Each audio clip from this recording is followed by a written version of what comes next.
নমস্কার, আমি doctor Manish Sonthalia, plastic and cosmetic surgeon, MS, MCH. 20 বছর ধরে হেয়ার ট্রান্সপ্লান্ট করছি।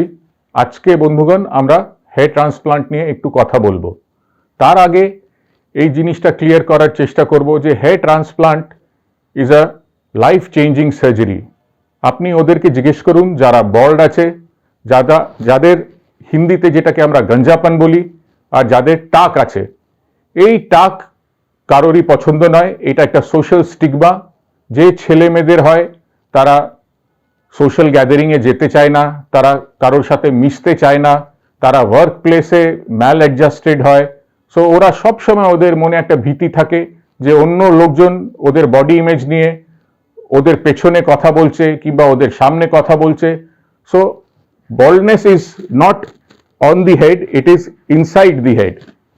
সো এইটার হেয়ার ট্রান্সপ্লান্ট করে আমরা খুবই সহজ পদ্ধতিতে এর চিকিৎসা করতে পারি।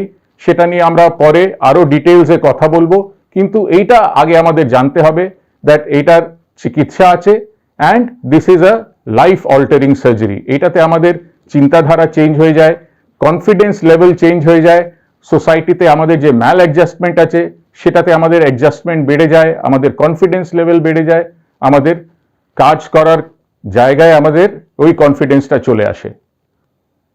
আমাকে একটা খুব কমন প্রশ্ন জিজ্ঞেস করা হয়, পেশেন্টরা জিজ্ঞেস করে, তার বাড়ির লোক জিজ্ঞেস করে যে রেজাল্ট হবে তো, রেজাল্ট কিসের ওপরে নির্ভর করে? ওদেরকে আমার ফিক্সড উত্তর আছে, যেটা আমি ওদেরকে বলি। 1 নম্বর, যে আমাদের প্রপার চয়েস অফ পেশেন্ট করতে হয়। এটা নয় যে যার হেয়ার ট্রান্সপ্লান্ট দরকার নেই তাদেরকে আমি হেয়ার ট্রান্সপ্লান্টে এক্সপোজ করে দিলাম। So proper choice of patient. Number 2, proper pre operative workup. যদি পেশেন্টের কোনো কিছু ঘাটতি থাকে, ভিটামিন B12 কম, D3 কম, সো এগুলোকে কারেক্ট করে সার্জারি করা উচিত। সো এটা হলো নাম্বার 2, যে প্রপার চিকিৎসা করে সার্জারি করা উচিত। নাম্বার 3, আমরা পেশেন্টদেরকে সবসময় বলি যে প্রপার পোস্ট অপারেটিভ কেয়ারে যেতে হয়। তার মানে হোয়াটসঅ্যাপে ছবি পাঠানো, মেইলে কন্ট্যাক্টে থাকা। এবং এখানকার স্টাফদের তো অবশ্যই বিহেভিয়ার খুব ভালো, এবং আমি ডাক্তারবাবুর কাছ থেকেও আমার হোয়াটসঅ্যাপে সবসময় আমি সাপোর্ট পেয়ে গেছি। যখনই কোনো দরকার হয়েছে আমি ওনাকে কোশ্চেন করেছি, উনি আমাকে হেল্প করেছেন, এবং উনি আজকেও আমাকে এখানে ডেকে এনেছেন, উনি আমাকে ফোন করেন। ওনাদের ক্লিনিক থেকে মাঝে মাঝেই আমার কাছে ফোন যায়। তো এই যে আফটার ট্রান্সপ্লান্ট যে পোস্ট যে আমাদেরকে কেয়ার করা, পোস্ট কেয়ারিং এর ব্যাপারটা, এটাও এখানে এত ভালো আমি পেয়েছি, যেটা ছাড়া কিন্তু আজকে এই রেজাল্টটা পাওয়াটা হয়তো সম্ভব হতো না। আপনারা দেখতেই পাচ্ছেন কতটা ভালো রেজাল্ট আমি পেয়েছি। আর ওদের ধৈর্য রাখতে হবে, they have to keep patience. Result আসতে 4 থেকে 4 মাসে রেজাল্ট শুরু হয়, 4 থেকে 8 মাসে রেজাল্ট আসে, আর 8 থেকে 10 মাসে সম্পূর্ণ রেজাল্ট আসে। সো ওই সময় স্ট্রেস আর স্ট্রেন যেন ওরা না করে যে রেজাল্ট আসছে না, রেজাল্ট আসছে না। তাতে রেজাল্ট কিন্তু কম্প্রোমাইজ হয়ে যেতে পারে ওই লেভেলের স্ট্রেস যদি থাকে। সো আমাদের এই সব জিনিস মনে রাখতে হবে যে রেজাল্ট, এই সব জিনিস রেজাল্টের ওপরে কন্ট্রিবিউট করে। আর কি কি কন্ট্রিবিউট করে রেজাল্টে? রেজাল্টে আর কন্ট্রিবিউট করে যে সার্জন কিরকম, কতদিন ধরে ওই plastic surgeon hair transplant surgery করছে, তার প্রপার ডিগ্রি আছে কিনা, সে প্রপার স্টেরিলাইজেশন মানছে কিনা, ও টিম প্রপার স্টেরিলাইজেশন মানছে কিনা, টিম কতদিন ধরে হেয়ার ট্রান্সপ্লান্ট করছে। যত পুরনো টিম হবে তত ভালো রেজাল্ট হবে। সো প্লাস্টিক সার্জন, তার টিম, কতদিন ধরে ওরা হেয়ার ট্রান্সপ্লান্ট করছে, এগুলো সব কিছু কিন্তু রেজাল্টের ওপরে কন্ট্রিবিউট করে। তারপরে এই হেয়ার ট্রান্সপ্লান্ট যে জায়গায় করা হচ্ছে সে জায়গা কত স্টেরিলাইজড আছে, অপারেশন থিয়েটার কিংবা প্রসিজিয়ার রুম প্রপার আছে কিনা, ইনস্ট্রুমেন্টগুলো সব ফাইন ইনস্ট্রুমেন্টস আছে কিনা, যে লাইটে আমরা কাজ করছি সেটা অ্যাডিকুয়েট কিনা, যাতে আমরা ফলিকলগুলো দেখতে পারি, যেটাকে ইংলিশে আমরা বলি আর we able to sight the follicle or not. So এই লাইটটা বেশি যাতে হিট এনার্জি না লিবারেট করে, this has to be a cold light. So এই জিনিসগুলো আমাদের ওটিতে থাকা উচিত। আমি আবার রিপিট করে দিচ্ছি ওই জিনিসগুলো। সার্জন, প্লাস্টিক সার্জন হতে হবে, প্রপার কোয়ালিফাইড এমসিএইচ ডিগ্রিওয়ালা প্লাস্টিক সার্জন দরকার, ও টিম অনেক দিন ধরে যেন এই কাজটা করছে। So it is a well experience team of 6-7 people. এইটা খুব important. Proper instrumentation important, cold লাইটে কাজ করা ইম্পর্টেন্ট, আর যে ফলিকলগুলো আমরা লাগাচ্ছি সেটাকে আমরা একটা ফ্রিজিং টেম্পারেচারে রাখি, একটা প্রিজারভেটিভে রাখি, ওই জিনিসগুলো মেনটেন করা হচ্ছে কিনা, এই সব জিনিসগুলো একটা কোয়ালিফাইড প্লাস্টিক সার্জন একটা এসওপি হিসেবে, স্ট্যান্ডার্ডাইজড অপারেটিভ প্রসিজিয়ার, এসওপি হিসেবে এইগুলোকে মানবে আর এইগুলোকেও ক্যারি আউট করবে।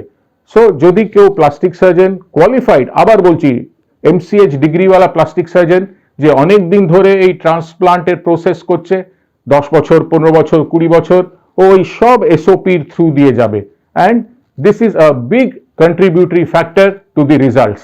সো এইগুলো যদি আমরা সব কিছু খেয়াল রেখে শুধু কস্টের ওপরে না যাই আর এই সব কিছু যদি আমরা খেয়াল রাখি, তাহলে আমরা ভালো রেজাল্ট দিতে পারবো। হেয়ার ট্রান্সপ্লান্ট একটা প্রসেস, একটা প্লাস্টিক অ্যান্ড কসমেটিক সার্জারি, যেটা দিয়ে আমরা পেছন থেকে ফলিকুলার ইউনিটসগুলো বার করি, যেটাতে চুল, দ্যাট ইজ হেয়ার শাফট আর ফলিকল থাকে। এই পুরো জিনিসটাকে আমরা ফলিকুলার ইউনিট বলি।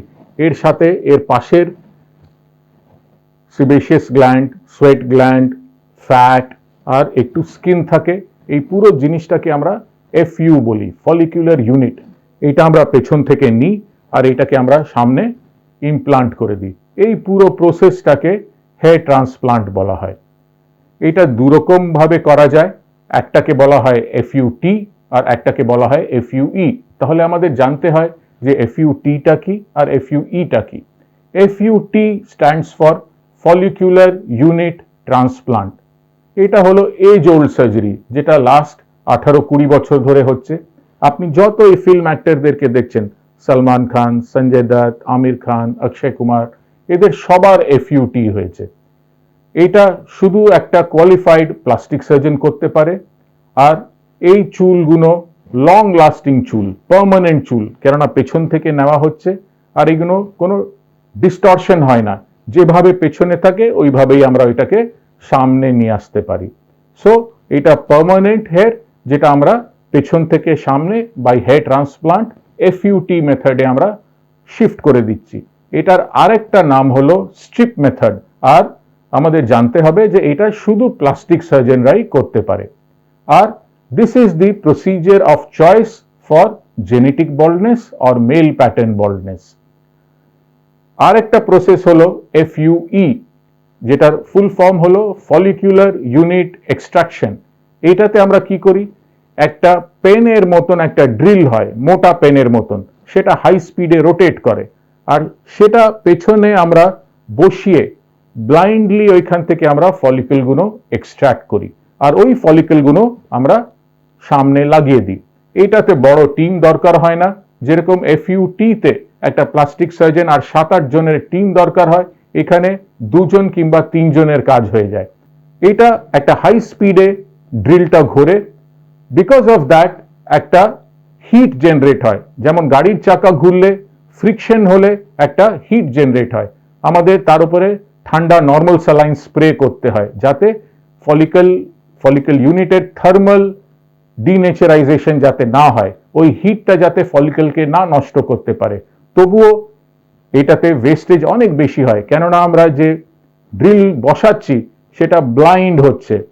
যতই আমরা দেখি আমরা ফলিকল দেখতে পাচ্ছি না, আমরা চুলের টিপটা দেখতে পাচ্ছি, আমরা এক্সাক্ট ফলিকল যেটা সারফেসে তলায় আছে সেটা দেখতে পাচ্ছি না। আমরা সেমি ব্লাইন্ড ড্রিল করছি, ওইটাতে আমার আশেপাশের ফলিকলও নষ্ট হয়। এই জন্য বই বলে that in FUE the wastage is up to 10 to 18%, whereas in trained hands in FUT the wastage is less than 1%.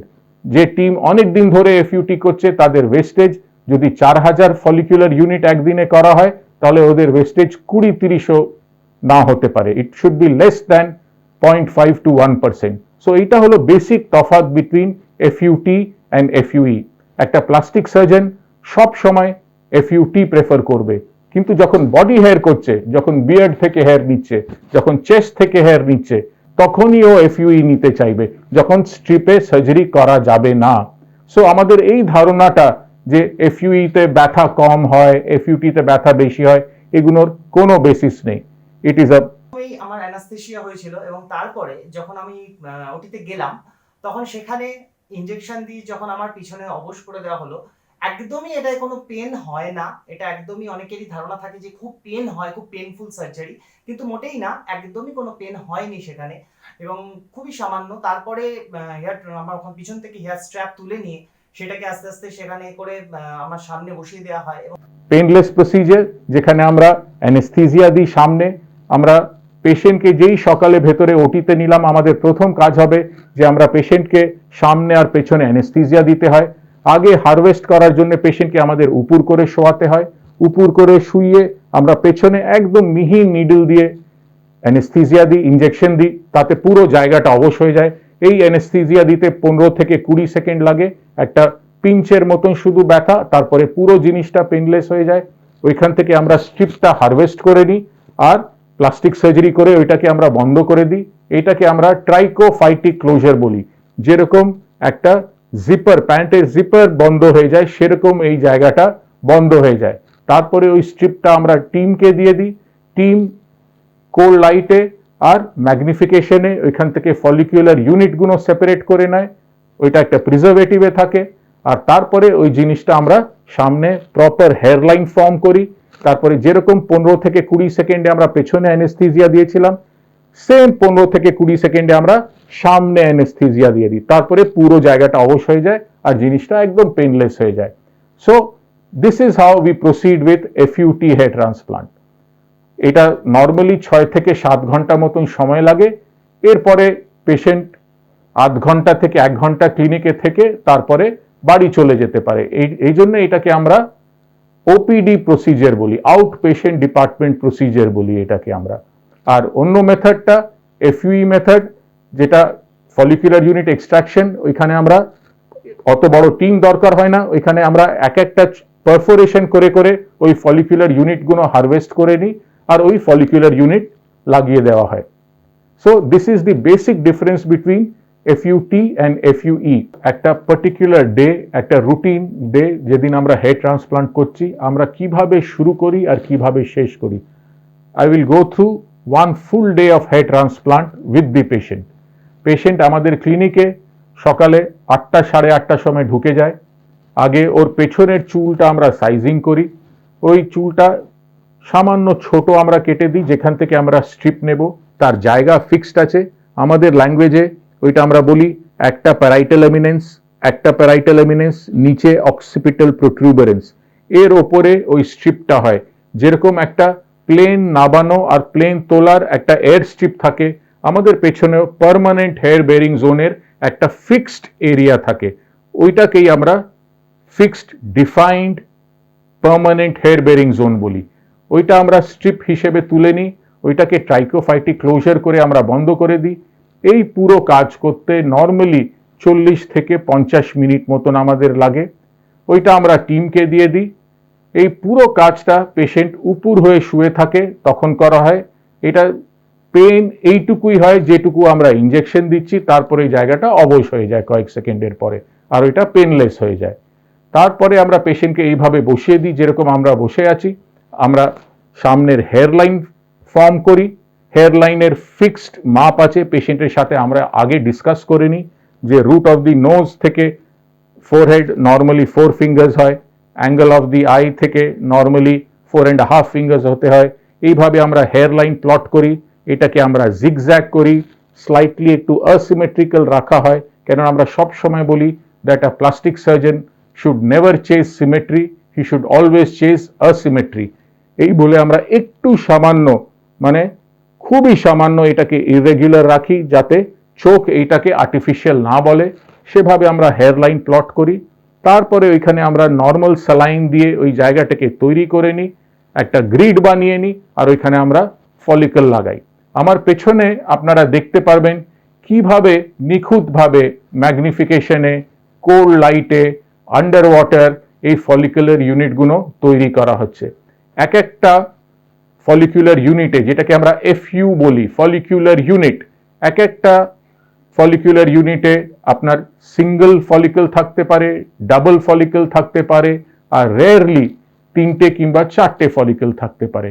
কিন্তু 4টে ওয়ালা ফলিকল ইউনিট লাগতে চায় না। সো আমরা ম্যাক্সিমাম চেষ্টা করি যাতে আমরা সিঙ্গল, ডাবল আর রেয়ারলি ট্রিপল ওয়ালা ফলিকুলার ইউনিট আমরা হারভেস্ট করতে পারি। মিনিমাম 4-5 জন এই ফলিকুলার ইউনিটগুলো তৈরি করে, এটাকে একটা ফিজিওলজিক্যাল নর্মাল স্যালাইনে রাখা হয় যাতে এগুলো ডিনেচার্ড না হয়, এগুলো নষ্ট না হয়। আর কাটার সাথে সাথে যে ফলিকলগুলো কাটা হচ্ছে তারা সঙ্গে সঙ্গে আবার লাগানোর জন্য চলে আসছে। সো যারা প্রথমের দিকে যে ফলিকলগুলো বেরোয় তারা প্রথমের দিকে ওরা ইমপ্লান্ট হয়ে যায়। সো শেলফ লাইফ যাতে ফলিকলের মিনিমাম হয়, মানে ফলিকল বেরোলো আর সঙ্গে সঙ্গে এটা কেটে চলে এলো লাগানোর জন্য। যে ফলিকল লাস্টে বেরোলো ওই ফলিকল লাস্টে ঢুকলো। সো যাতে আমাদের বেঞ্চ টাইম ফলিকলের কম থাকে। আমরা আগে যেরকম বললাম, প্রথমে আমরা স্ট্রিপ তুলে নিই, তারপরে আমরা পেশেন্টকে বসিয়ে দিই, বসানোর পরে সামনে আমরা অ্যানেস্থিজিয়া দিয়ে দিই, অ্যানেস্থিজিয়া দেওয়ার পরে আমরা সামনের ইমপ্লান্টটা করি, ইমপ্লান্ট তারপরে মাঝখানে 2 ঘন্টা ইমপ্লান্ট করার পরে আমরা পেশেন্টকে বাইরে নিয়ে যাই লাঞ্চ খাওয়ার জন্যে। পেশেন্ট ইজ কমফোর্টেবল, কোনো ব্যথা নেই, পেশেন্ট 2-2-2:30 সময় লাঞ্চ করে নেয়, তারপরে লাঞ্চের পরে আমরা আবার পেশেন্টকে ভেতরে নিয়ে নিই। এইদিকে এখন মোটামুটি ফলিকল কাটাটা শেষ হতে চললো আর ফলিকল লাগানোটা অ্যারাউন্ড 60-70% এগিয়ে গেল। আরও 1-1.5 ঘন্টা কাজ করে আমাদের ফলিকল লাগানোটা সম্পূর্ণ হয়ে গেল, পুরো কাজটা কমপ্লিট হয়ে গেল। বাই 4:35 আমরা পেশেন্টকে আবার বাইরে বার করে নিই, পেশেন্ট আবার একটু কিছু খেয়ে নেয়, তারপরে আমরা ওকে ওষুধ দিই। 1 ঘন্টা মনিটর করার পরে ওকে সব পোস্ট অপারেটিভ বোঝানো হয় যে ও কি কি করতে পারবে, কি কি করতে পারবে না। এইগুলোতে কয়েকটা জিনিস আমাদের মনে রাখতে হবে। পেশেন্টগুলোকে আমরা বলি 3 দিন সফট ডায়েট খেতে, অ্যান্টিবায়োটিক খেতে, 2 দিন ব্যথার ওষুধ খেতে, আর 3 দিন থেকে 4 দিন পরে পেশেন্ট আসে ব্যান্ড খোলাতে আর শ্যাম্পু করাতে, যাতে আমরা পেশেন্টকে সেলাই কাটার আগে 2-3 বার দেখতে পারি।